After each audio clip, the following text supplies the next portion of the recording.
Amém. Então, vamos ler Lucas 22, 19 e 20, que diz assim: tomando o pão, deu graças, partiu e o deu aos discípulos, dizendo: isto é o meu corpo dado em favor de vocês. Façam isto em memória de mim. Da mesma forma, depois da ceia, tomou o cálice, dizendo: este cálice é a nova aliança no meu sangue, derramado em favor de vocês. Gente, esse é o momento em que Jesus explica aos seus discípulos o que está para acontecer. Dali, ele irá para o Getsêmani e para a cruz. Na cruz, seu corpo será dilacerado, seu sangue derramado. Então, nesse momento, será estabelecida uma nova aliança entre Deus e os homens. O historiador judeu Flávio Joséfo, quase contemporâneo de Jesus, ele viveu pouquinho tempo depois de Jesus, mais ainda no primeiro século, ele se referiu à crucificação como a mais desgraçada das mortes. Uma morte digna, um exército suplanta outro, os inimigos serão mortos. Normalmente isso se dava ao fio da espada, ou através da forca, ou até mesmo através da decapitação. A cruz era uma morte humilhante demais. A cruz era algo terrível, era reservada para aqueles criminosos que praticavam crimes hediondos, repulsivos. Era uma espécie de vingança. Ele morreria, mas a morte não seria rápida, seria uma morte lenta, seria uma morte extremamente dolorosa. O filósofo grego Cícero viveu antes de Cristo, algumas décadas antes de Cristo. Ele pediu que os cidadãos romanos de bem, de uma certa classe, não se referissem à cruz, porque ela não era digna da conversa de pessoas decentes. E para os judeus, a crucificação era mais horripilante e odiosa de todas as mortes.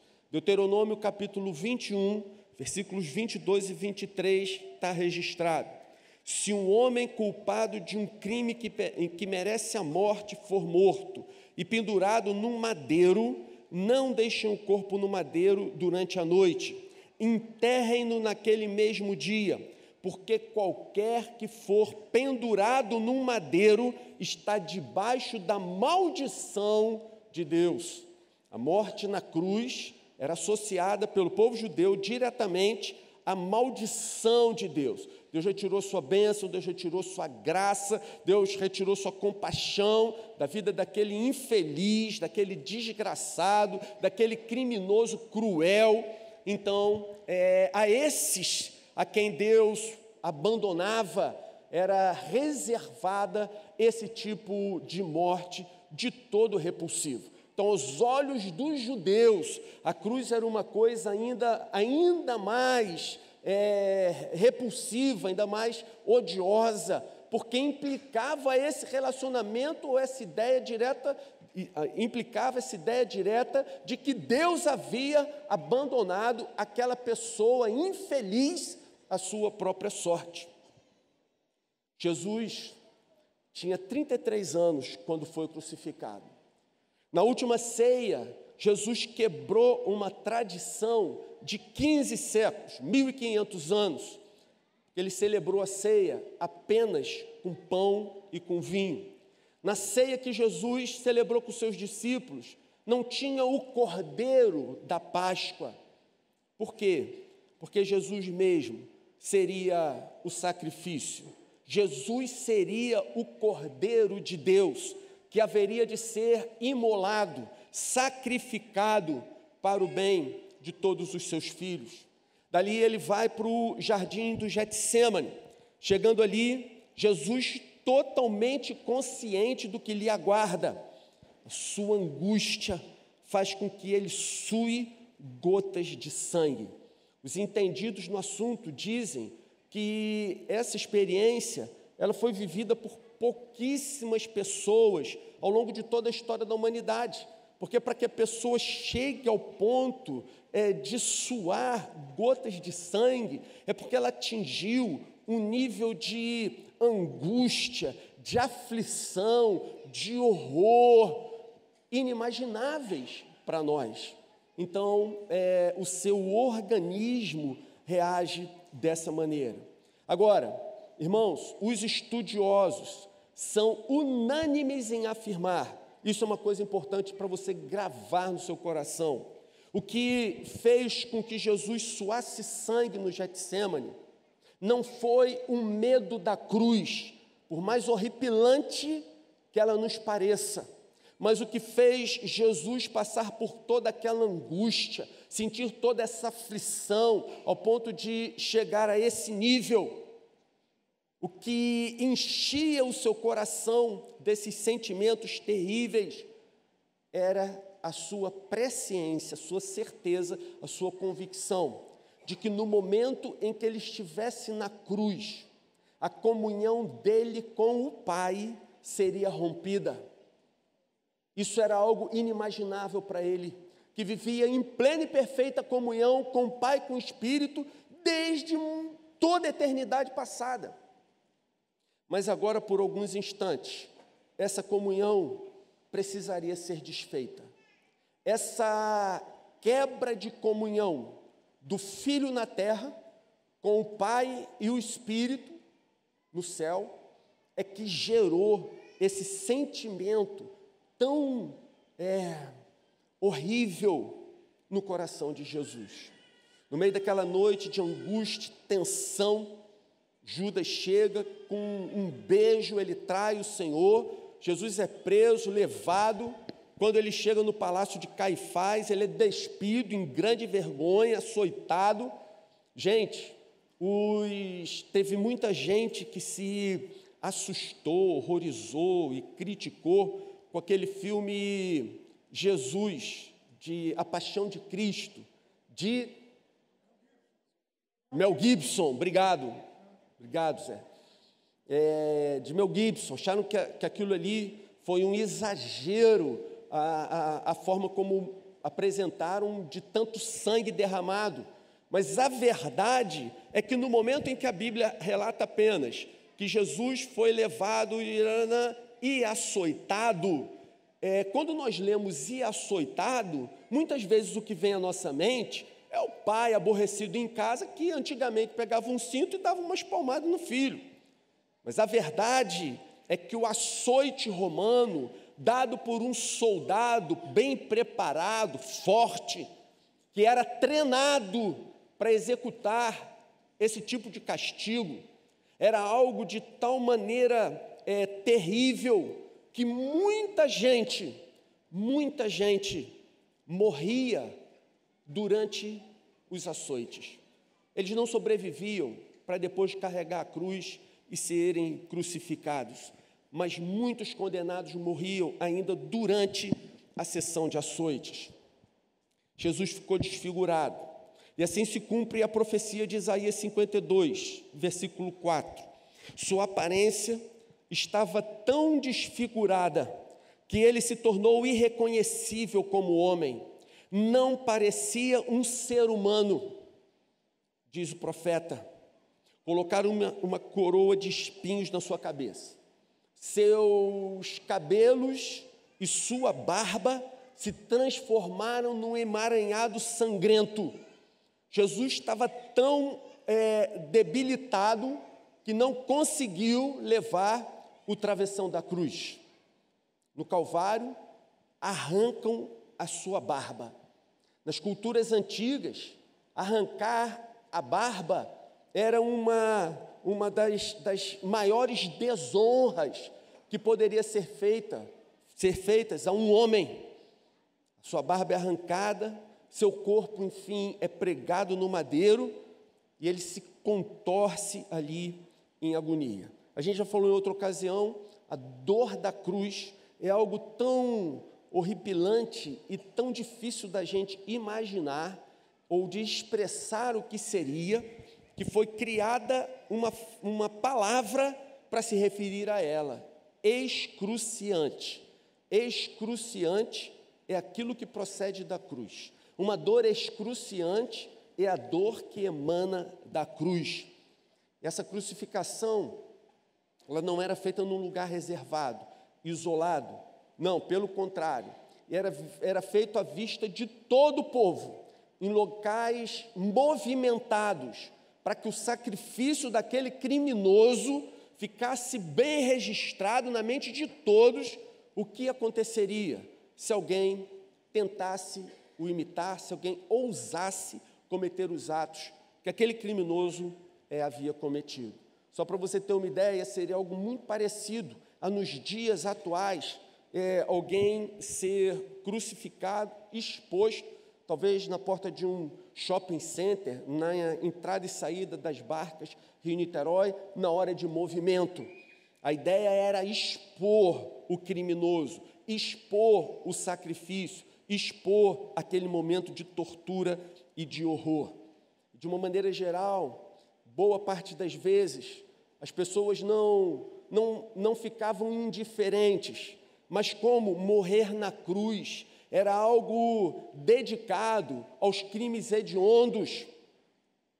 Imagine, pense aí em crimes hediondos dos nossos dias. Por exemplo, como aconteceu recentemente, o pedófilo surpreendido molestando crianças de 4, 5, 6 anos. É difícil olhar para essa pessoa de uma maneira indiferente. Você olha para ela com rancor, ódio, como aquele homem que nesses dias em que presenciou o julgamento do professor que molestou suas filhas, partiu para cima no meio do julgamento, não quer saber se tem juiz, guarda, policial, ele queria fazer ali justiça com as próprias mãos. Então imagina, um estuprador desse sendo exposto em praça pública. As pessoas zombam, as pessoas escarnecem, as pessoas humilham, falam blasfêmias. E era assim que acontecia com aqueles condenados à cruz. As pessoas aproveitavam aquela ocasião, e é interessante mencionar aqui, de passagem, apenas por curiosidade, estamos acostumados a ver uma cruz que foi idealizada a partir da Idade Média, especialmente dos artistas do Iluminismo, aquele Cristo louro, de olhos azuis e 3 cruzes altas, mas a realidade é que, muito provavelmente, a cruz de Jesus era muito baixinha, tinha menos de 2 metros de altura, ele ficava com as pernas dobradas, com o calcanhar pregado lateralmente, para ele não conseguir se apoiar nos seus pés, e assim ele morria sufocado. Então você imagina uma pessoa assim, no mesmo nível que você está, você com acesso a ela, podendo dizer para ela todos os absurdos que você gostaria de dizer para qualquer um, talvez, que tenha cometido um crime absolutamente hediondo. E no momento em que a cruz é levantada, a dor do condenado atinge a um nível tal que as vítimas não conseguem mais ter controle algum sobre o seu próprio corpo. Normalmente, uma poça de sangue, suor, urina e fezes ficam ali depositadas aos pés da cruz. Nessa posição, o condenado luta para respirar, enquanto ele vai lentamente morrendo sufocado e todo o seu corpo entra em choque. Então, para que se cumprissem as Escrituras, Jesus brada em Mateus 27, 46, meu Deus, por que me abandonaste? Nesse momento, nossos pecados estão sobre Jesus. Os estupros, os praticantes de pedofilia, as perversões, a cobiça, inveja, vícios, mentiras, a idolatria, a incredulidade, a frieza de coração, todo tipo de mal, todo tipo de pecado está sobre Jesus. Jesus está na cruz, está sendo asfixiado, pendurado pelos cravos. Nesse momento, quando Deus olha para a cruz, o que ele vê não é o seu filho amado, santo, aquele no qual ele tem todo o seu prazer. Mas quando ele olha para Jesus, para a cruz, ele vê um homem sobrecarregado de pecados, um homem que está levando sobre si todos os pecados dos filhos de Deus. Nesse momento, a cruz espiritualmente exala o mau cheiro dos nossos pecados. E esse odor abominável, ele sobe aos céus e alcança as narinas do Todo-Poderoso. Nesse momento, o Pai desvia a sua face da cruz. A cruz exala mau cheiro. Os nossos pecados estão sobre Jesus. Ele está morrendo por nós. Nesse instante, a comunhão eterna que Jesus compartilhava com o Pai e com o Espírito, pela primeira vez em toda a eternidade, e também pela última, se rompeu. Agora Jesus está na cruz, completamente só. Ele foi abandonado pelos seus amigos, ele foi abandonado pelos seus discípulos, a comunhão com o Pai e com o Espírito foi rompida. Nesse instante, Jesus está só na cruz. Ele está levando a nossa culpa, Ele está levando os nossos pecados, Ele está morrendo por nós. 3 horas de escuridão vieram sobre a terra. Essa escuridão dá a impressão de que as forças das trevas haviam triunfado sobre Jesus. As trevas venceram. Então, num determinado momento, quando o inferno já começava a comemorar, Jesus, lá na cruz, dá um brado: está consumado, está consumado. Não restou nada para fazer.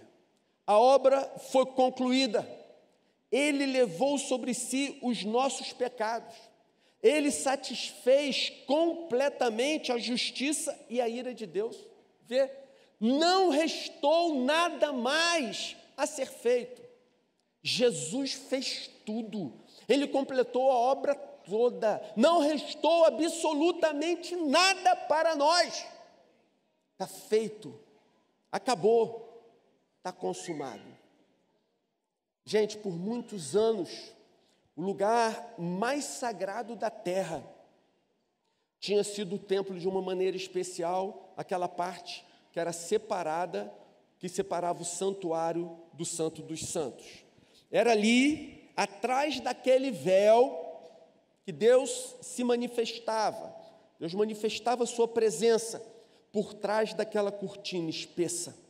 Apenas uma pessoa por ano, o sumo sacerdote, podia atravessar aquela cortina e entrar na presença de Deus num único dia, anualmente, que era o dia do perdão. Agora, gente, com a morte de Cristo na cruz, a cortina do templo foi rasgada, de alto a baixo, o que significa que Deus está acessível. Ele abriu o caminho até a sua presença por meio da cruz de Cristo. 3 dias depois, Jesus ressuscita, domingo de manhã, antes que o sol nascesse. Jesus remove a pedra do túmulo e ele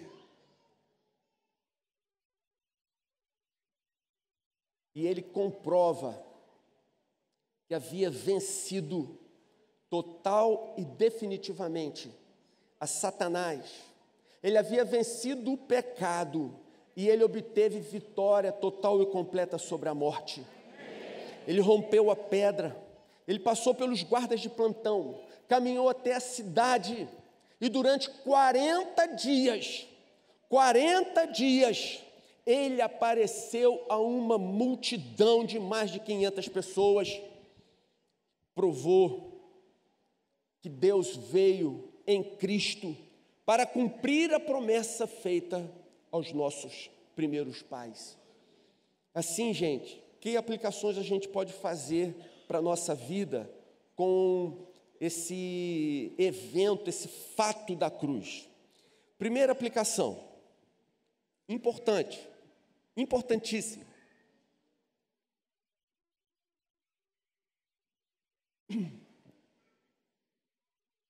Olhe para Jesus como nosso grande e único Salvador. Olhe para Jesus como nosso grande e único Salvador. O objetivo de relatar esse processo da cruz foi para que você tivesse uma ideia muito breve do que se passou com Jesus naquelas últimas horas da ceia e as que sucederam. No entanto, gente, é importante você saber que Jesus nunca foi uma vítima indefesa. Jesus não era uma vítima indefesa. Jesus, ele não foi arrastado para a cruz contra a sua vontade. Não, minha gente. Jesus, ele sempre foi o Salvador eterno. Eu percebo que algumas pessoas olham para a história de Jesus até o momento da crucificação, a ponto de alguém dizer assim: ai, coitado desse menino, coitado desse rapaz, olha o quanto ele sofreu. Não! Ele não é coitado, ele não merece a pena, ele não precisa da nossa pena, da nossa compaixão. Não, gente, Jesus não precisa nada disso.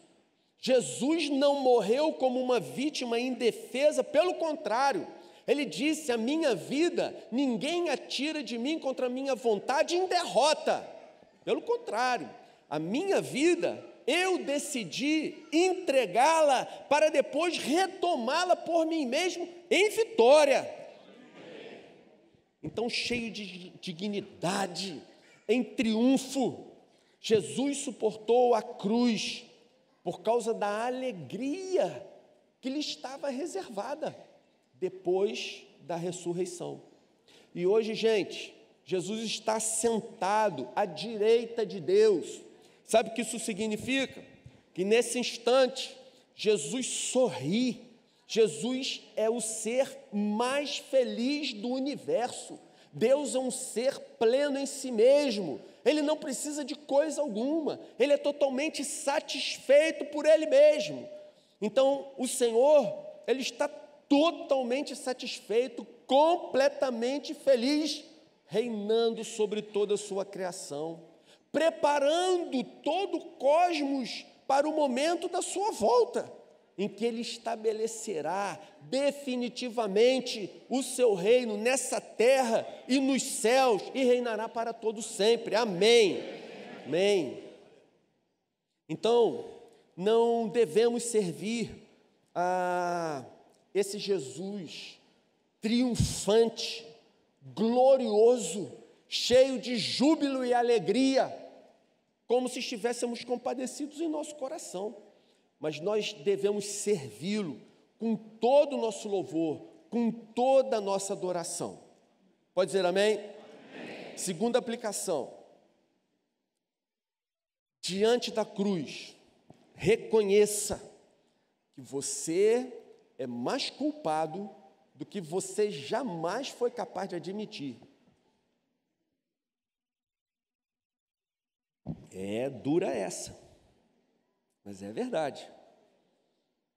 Diante da cruz, reconheça que você é mais culpado do que jamais admitiu.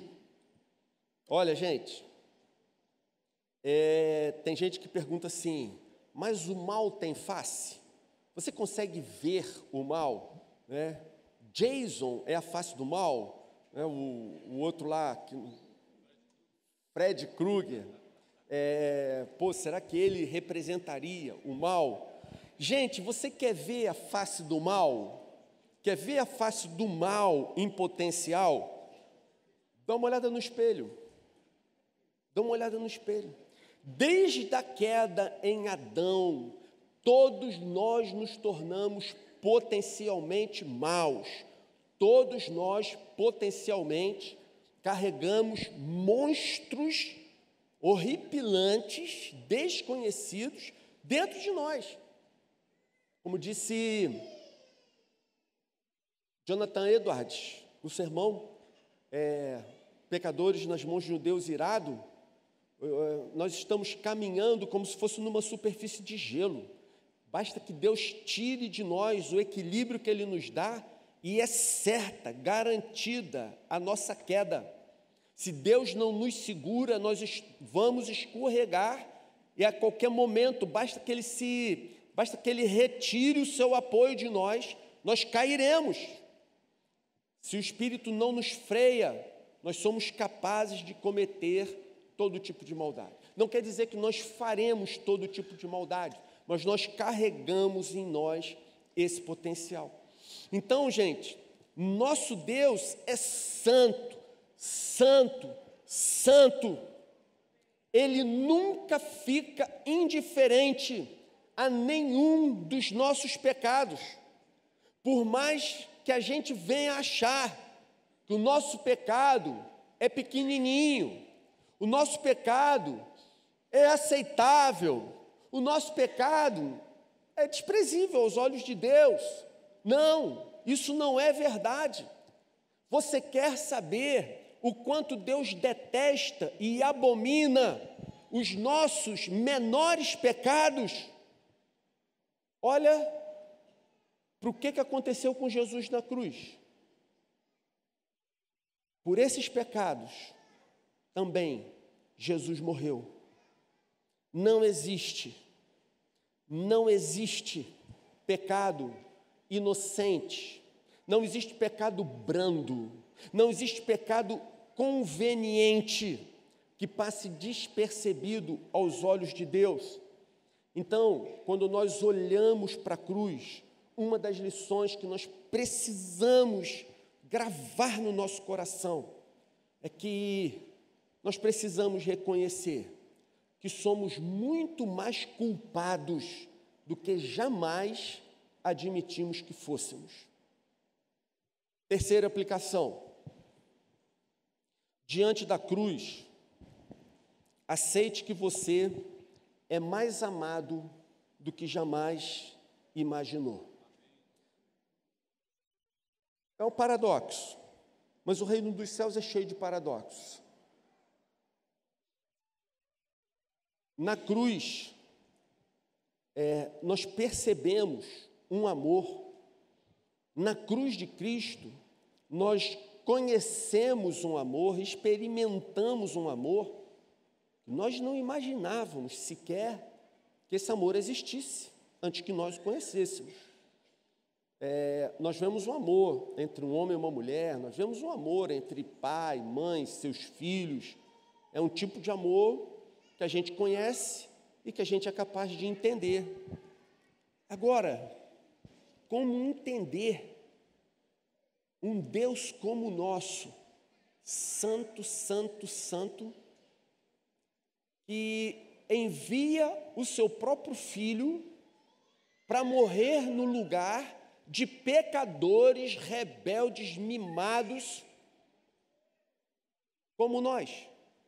Como a gente vai entender um amor assim? Nós nunca entenderemos. Então, quando nós contemplamos o que Jesus fez na cruz, gente, o medo da solidão que assola tantas pessoas no planeta tem que sumir do seu coração. Ora, se Jesus foi capaz de morrer por nós, sendo nós ainda pecadores, ora, Ele não nos dará também com Ele todas as coisas? nunca se sinta só, nunca se sinta desamparado, nunca se sinta inferiorizado. Você foi comprado por um alto preço, você custou muito caro para Deus. Então admita, diante da cruz, você percebe que é muito mais amado do que jamais imaginou que seria capaz. Admita. Quarta aplicação: todos nós precisamos passar pela experiência do novo nascimento. Todos nós precisamos passar pela experiência do novo nascimento. Quando Adão e Eva se rebelaram, a nossa natureza foi corrompida. Gente, olha que coisa interessante, olha que coisa curiosa e tão interessante. As palavras da Bíblia que se referem à salvação, elas implicam em um retorno a algo que existiu originalmente e se perdeu. Vou explicar. Por exemplo, redimir. A palavra redimir significa comprar de volta. Comprar de volta. É alguém que paga um resgate e compra aquele que foi levado cativo de volta. Redenção é isso. Nós fomos sequestrados pelo príncipe das trevas, então Jesus nos redimiu, ou seja, Ele pagou o preço do nosso resgate e nos trouxe de volta para o seu reino. Vê? Redenção, trazer de volta, pagar o preço para trazer outra vez para o lugar onde estava. Olha que coisa curiosa. As palavras referentes à salvação implicam nisso, num retorno, numa volta a um estado anterior. Reconciliação é um relacionamento desfeito que volta a ser restaurado. Renovação, algo que foi danificado e agora foi refeito e voltou à condição antiga, original. Regeneração é algo que retorna à vida depois de ter estado morto. Morreu, foi regenerado, foi gerado de novo, voltou à vida outra vez. Interessante. Todos esses nomes, inclusive religião, vem de religar em latim. Religar. Havia uma ligação, a ligação foi cortada, interrompida. Agora a ideia da religião é que isso é refeito. A ligação, ela é feita outra vez, é acertada, consertada, ela volta a existir. Todos esses nomes sugerem a restauração de algo que foi bom, depois se estragou e agora foi refeito. Tudo inerente à salvação traz embutida essa ideia de algo que foi feito, bem feito, se estragou e agora foi completamente acertado. A nossa natureza, gente, se estragou com o pecado. Nós precisamos de uma nova natureza. Então, o que a Bíblia diz é que nós temos que nascer de novo. Nossa natureza se estragou e nós precisamos de uma natureza nova. E sabe como isso acontece? Isso acontece através da cruz em Cristo. Jesus morreu pelos nossos pecados, para nos dar uma nova vida. Ele diz em João 10, versículo 10, eu vim para que tenham vida e a tenham em abundância. Amém? Vamos fazer uma oração? Senhor, esse momento da cruz, ele nos choca, ele nos traz horror, mas foi por meio dela que o nosso relacionamento com Deus foi refeito, restaurado. Nossa vida foi regenerada. E agora, Senhor, estamos aqui na Tua presença. O Senhor nos deu um novo coração. E esse novo coração tem um enorme prazer de estar na tua presença. Esse nosso coração se deleita em ouvir a tua voz, em aprender de ti, ter intimidade com o Senhor, adorar a ti, Senhor, em espírito e em verdade. Então, Senhor, continua essa obra em nossas vidas. Que o Senhor, por um mover sobrenatural do teu Espírito, venha gravar todo esse processo e essa imagem horripilante da cruz que o Senhor passou em nossos corações, para que dia a dia a gente possa avaliar a nossa existência, avaliar nossas crises, nossa dor, nosso sofrimento pelo prisma da cruz. Entendermos, Senhor, que somos culpados na tua presença, e se dependesse da nossa justiça, jamais alcançaríamos o céu, jamais moraríamos com o Senhor. Mas, por outro lado, nós nos surpreendemos com tão grande amor. Nunca imaginamos que seríamos tão amados quanto o Senhor provou que nos amou, quando entregou seu Filho para morrer por nós naquela cruz. Então, Senhor, leva-nos a passarmos por essa experiência do novo nascimento, que essa nova criatura que vem desse encontro com o Senhor na cruz, que ela viva todos os seus dias, para honra, glória e prazer do teu santo nome. E agora, Senhor, fica com a gente no momento da ceia, quando nós vamos repartir o pão, compartilhar do cálice, que o Senhor derrame uma graça especial sobre as nossas vidas. Pedimos e agradecemos em nome de Jesus. Amém.